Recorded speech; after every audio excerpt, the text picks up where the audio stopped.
संयम ना भी जाए सम्मान चला जाएगा। बेटा तुम अब्रह्म के कलंक से कलंकित नहीं हुए हो, लेकिन लोक के कलंक से कलंकित तो हो जाओगे।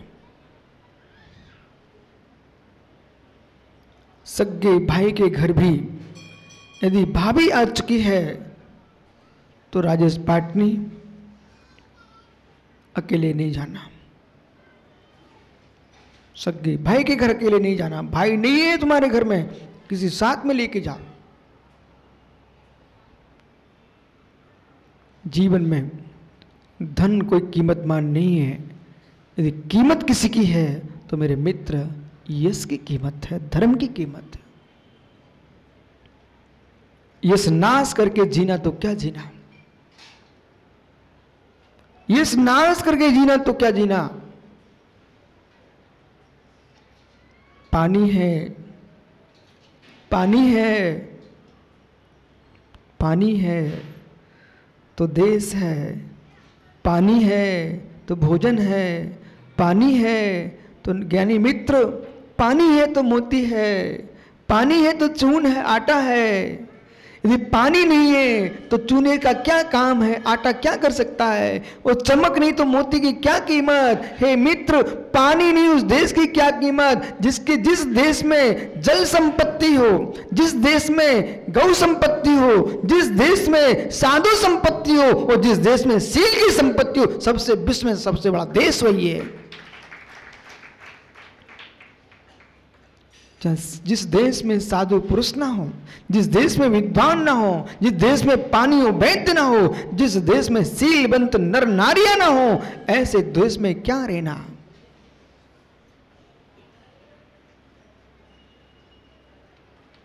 बेटा ये धर्म पर्वतों के हाथ में नहीं है। छाबड़ा बेटा ये धर्म पर्वतों के हाथ में नहीं है, ये धर्म मंदिर के शिखरों के हाथ में नहीं है, ये धर्म बेटा जिनवाणी के कागजों के हाथ में नहीं है, ये धर्म तुम्हारी आत्मा के भीतर है। तुम लोग धर्मात्मा हो गए तो मंदिर शोभायमान होगा, जिनवाणी शोभित होगी और ज्ञानी साधु पुरुषों का विचरण होगा। आज इस हैदराबाद में समाज न होती, ये धर्मात्मा श्रावक नहीं होते तो इतना बड़ा मुनि संघ कैसे आ सकता था।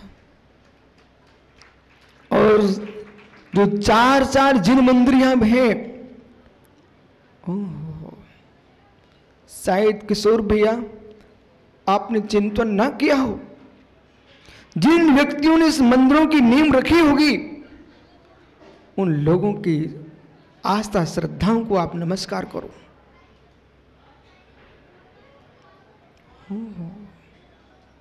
कितने थपेड़े झेले होंगे, कितने उपसर्ग परिसर सहन किए होंगे हमारी समाज ने और मंदिरों ने, पर ये मंदिरों की दीवारें खड़ी रहीं। आज समाज हमारी सुरक्षित है।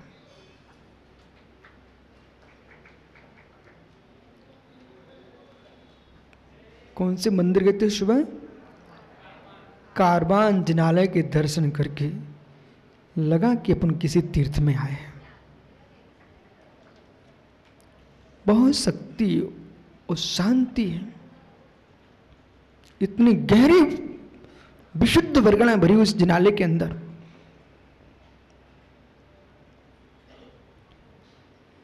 ये वो देश है जहां के श्रावकों ने पानी पी के सो लिया हो, पर जिन देव जिन वाणी निर्गुरु को, निर्गंत गुरु को नहीं छोड़ा।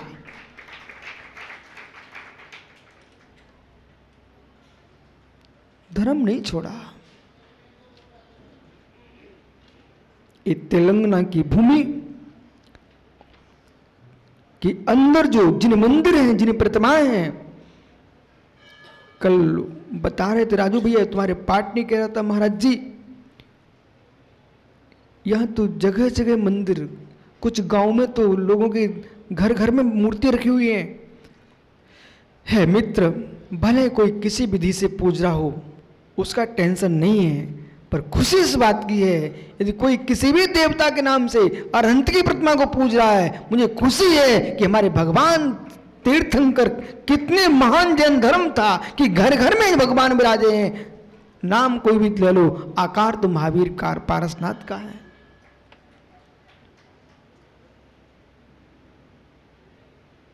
बालकों, बेटा जब भी तुम्हारी जेब में 100 रुपए भी होता है तो चिंतन ये नहीं करना कि मुझे 100 रुपए अपने जीवन में भोग डालना है। चिंतन ये करना कि मैं इस 100 रुपए में से 25 रुपए अपने लिए करूंगा तो 75 रुपए में जिन शासन के लिए लगाऊंगा।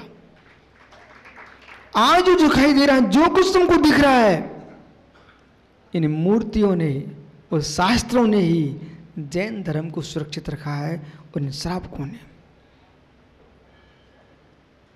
और श्रवण न होते तो मित्र तीनों की कोई कीमत ही नहीं समझता। कितने गहरा ज्ञानी विद्वान होगा मित्र, उसको तो लोग मात्र सुनने आते हैं, वो भी आगम की व्यवस्थित व्याख्या करे तो। निर्गंत गुरु को लोग सुनने ही नहीं आते हैं, दर्शन करने आते हैं। और जिस गली से निकल जाते हैं ज्ञानी,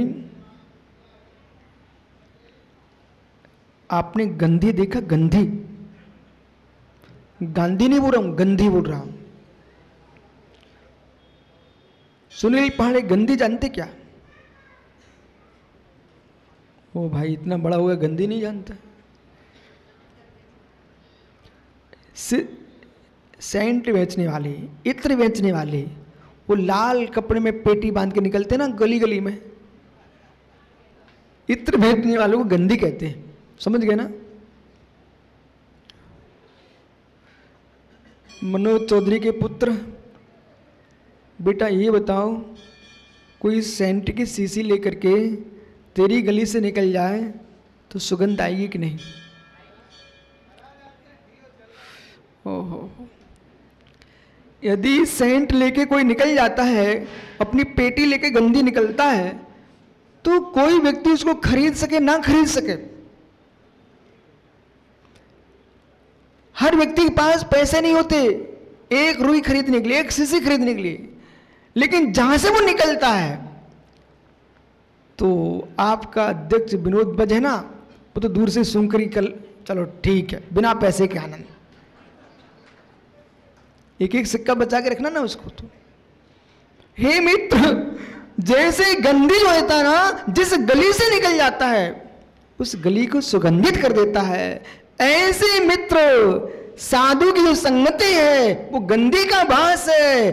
गंदी कुछ ना भी दे तब भी बास सुवास है। ऐसे दिगंबर योगेश्वर, ये नृगंत तपोवन, ये शीलवृतधारी महायोगेश्वर जिस गली से निकल जाते हैं वहां यानी साधु की महक फैल जाती है, शील की महक फैलती है और सारा विश्व महकने लगता है। कोई हाथ जोड़ता है तो कोई सिर जोड़ता है तो कोई श्रद्धा जोड़ता है। आप विश्वास मानो, हाथ ना भी जोड़े आंखों से नमस्कार होता है। आज ही मालूम, जब हम लोग कारवान मंदिर जा रहे थे, रास्ते में कितने लोगों ने वंदना किए और कितने लोग मित्र सब सग्रंथ निर्गंथ भी मिले थे, वो भी हाथ जोड़ रहे थे।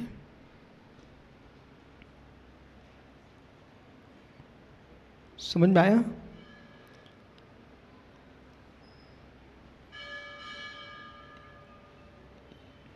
धर्म की रक्षा चाहते हो तो अपने भावों की रक्षा करो, और भावों की रक्षा चाहते हो हे मित्र, विषम लिंगियों से दूर रहो। क्योंकि आचार्य गुरुबुद्धि स्वामी, उनका उद्देश्य कोई नारी का अपमान करना नहीं है, ध्यान रखना। उनका उद्देश्य स्त्री का अपमान करना नहीं है, उनका उद्देश्य साधु धर्म की रक्षा है। नारी तो महान है। तीर्थंकर को जन्म किसने दिया? नारी ने दिया है। हे मित्र, मां को महान कहा है, मां को महान कहा है। या मां की बात नहीं कर रहे हैं, या स्त्री की बात कर रहे हैं। तो मां की दृष्टि से जगत को देखो, स्त्री की दृष्टि से क्यों देखते हो? और द्रव्यान योग की दृष्टि से, परमात्म दृष्टि से देखो। न नारी देखो, न नर देखो, न नपुंसक देखो, मात्र भगवान आत्मा देखो, भगवान आत्मा देखो। मां साध्य दृष्टि विषान दृष्टो विषम ऐसाम तान दृष्टि विस्तम आंसू, जो दृष्टि विष है आंसू स्त्रीशु। हो आंसू शब्द है संस्कृत का, इसका अर्थ होता शीघ्र। आंसू यानी शीघ्र।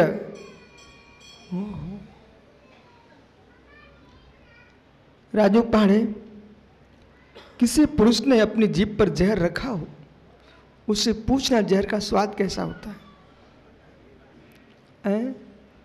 है मित्र, कोई बताने के लिए रख मत लेना, नहीं तो आपको महाराज जी ने कहा था, किसी जीव ने जिह्वा पर जहर रखा हो, आंसू मृत्यु, क्या होगा? शीघ्र मरण होता है। हे ज्ञानी, हो सकता है कई पुण्यात्मा जीव है, वो जहर जिह्वा पर रखने पर उसकी मृत्यु देर लग जाए, लेकिन नारी की दृष्टि पड़ते ही तेरी मृत्यु शील की हो जाती है, इसलिए नारी की दृष्टि से दूर रहो। आंसू अर्धविलोकनी, अर्धविलोकनी कटाक्ष, नेत्र कटाक्ष है मित्र। अर्ध नेत्रों से देखना, काश नासाक दृष्टि से बैठ करके तू भगवान का भजन कर लेता, नासाक दृष्टि से उक्त तीर्थंकर परमात्मा को देखता, अर्धनिर्मित परमात्मा के बिम्ब को निहारता, तेरे कर्मों की निर्जा होती। तूने नैनों से नारी के कटाक्षों को देखा, दहिते दहिते देखते ही आग लग गई। क्या हुआ रावण का? क्या है, एक रावण की बात ही करते रहते हो, अपने मन से क्यों नहीं प्रश्न करते हो? सारा शरीर झुलसता है। मित्र, यदि अंगुली में अग्नि लग गई तो मात्र अंगुली को ही जलाती है। ये अंगुली ही गर्म हो गई, पर जहां नारी की दृष्टि की आग लग गई तो सारा शरीर झुलसता है। चंद्रमा की चांदनी भी उसको सुहाती नहीं है। दिन में यानी दिन में सूर्य तपा रहा है, रात्रि में चांदनी तपा रही है, ऐसा विभारी जन कहते हैं, पर सत्य है, सत्य है। न सूर्य तपाता है, न चांद तपाता है, तेरे मन की वासनाएं तपाती है, कोई नहीं तपाता।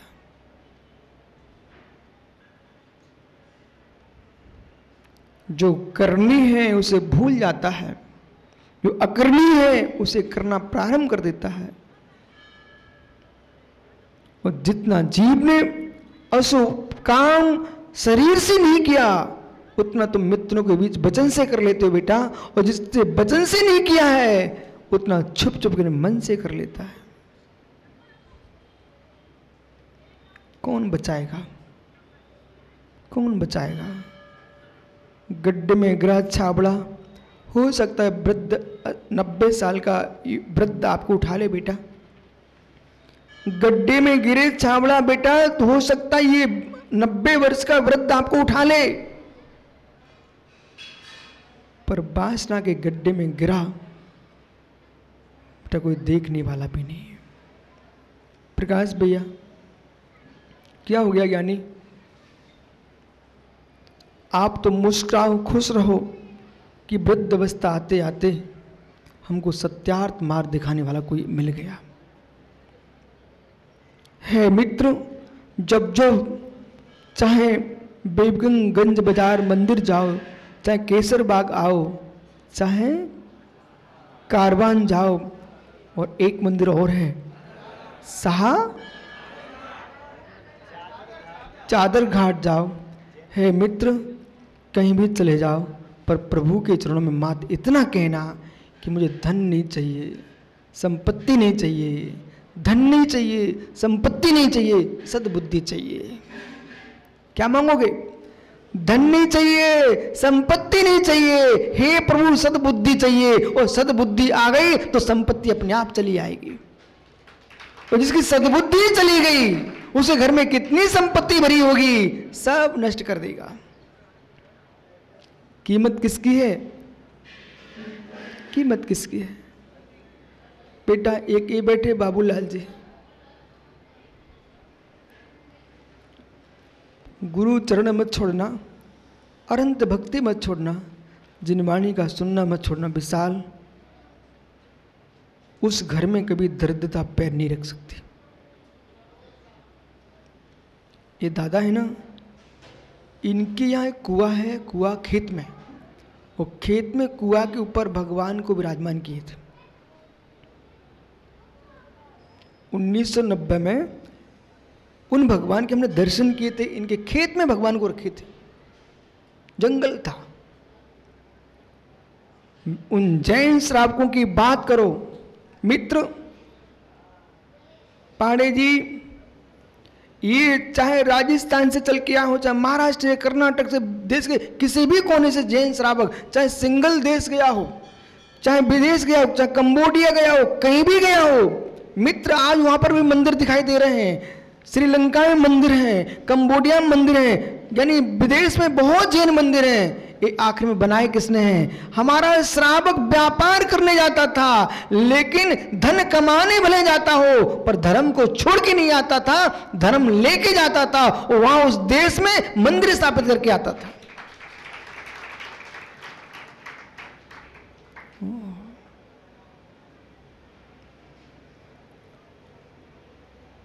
आदित्य, तुम भोपाल में कितने पैसे वाले हो इसकी कोई कीमत नहीं मित्र। यदि हैदराबाद में तुमने छान के पानी पिया है तो आपने बहुत बड़ा काम कर दिया। तुम्हारे घर में कितनी संपत्ति रखी है यहां से दिखाई नहीं देती है, पर यहां आपने आकर के एक श्रावक से कहा है, अध्यक्ष से, भैया हमारा 16 के भोजन का नियम है। इतना शब्द सुनते ये धर्मात्मा है श्रावक, ओहो गदगद हो गया। मालूम राजू पाड़े हैं क्या? भैया एक नियम आपके लिए दे रहा हूं आज, और आप ले ही लेना, मना मत करना। जब तक इस शरीर में सांसें चल रही हैं और आप हैदराबाद में हो, मंदिर आओगे कि नहीं? मंदिर आओ तो ऐसे मत चले जाना, भले आप लेट मंदिर आओ, 10 बजे मंदिर आओ, लेकिन मंदिर आना, वो मंदिर में दूर से ये देख के आना कि आज नया पुजारी कौन है।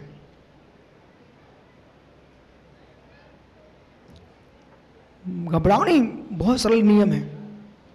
आप मंदिर आना और ये देख के आना कि आज हमारे यहाँ हैदराबाद में श्री जिनालय में नया पुजारी कौन सा आया, कौन से प्रांत का आया है। हो मित्र, यहाँ जिनालय में कोई पूजा करते दिख जाए, सबसे पहले ये कहना भैया, तब तक तुम उसकी इंतजार ही करना, जब तो पूजा कर रहा है धीरे से कहना भैया शुद्ध भोजन तैयार है।